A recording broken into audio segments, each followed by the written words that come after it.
Hi friends, இது வரைக்கும் நம்ம சேனலில் சப்ஸ்கிரைப் அண்ட் லைக் பண்ணி சப்போர்ட் பண்ண எல்லாருக்குமே ரொம்ப பெரிய நன்றிங்க. எந்த ஒரு நல்ல காரியம் செய்யும் போதும் ஹோரை நேரத்தை பார்த்து செய்யும்போது அது வந்து அந்த காரியம் வந்து வெற்றி அடையும் அப்படின்னு சாஸ்திரத்தில் சொல்லப்படுது.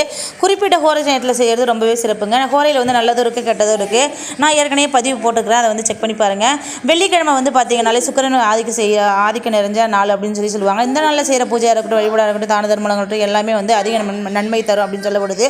அது மட்டும் இல்லாமல் வெள்ளிக்கிழமை நாட்களில் வந்து இப்போ தாயாருக்கு வந்து பெருமாள் கோயிலில் வந்து ரொம்பவே விசேஷமாக வந்து அபிஷேகம் நடக்கும். அந்த அபிஷேகத்துக்கு வந்து பசும்பால் வாங்கி கொடுத்தீங்க அப்படின்னா ரொம்பவே ஐஸ்வர்யம் கிடைக்கும் அப்படின்னு சொல்லுவாங்க. அது மட்டும் இல்லாமல் பெருமாளுக்கு வந்து பச்சை கலரில் கண்ணாடி வளையல் வாங்கி கொடுத்தீங்கன்னா இன்னுமே வந்து பணம் வந்து சேரும் அப்படின்னு சொல்லுவாங்க. 24 வெள்ளிக்கிழமையில் வந்து சுக்கிர ஓரையில் வந்து பசும்பாலை வந்து வில்வ மரத்துக்கு வந்து ஊற்றி வந்தீங்க அப்படின்னா கடன் தொல்லைலாம் தீரும் அப்படின்னு சொல்லுவாங்க.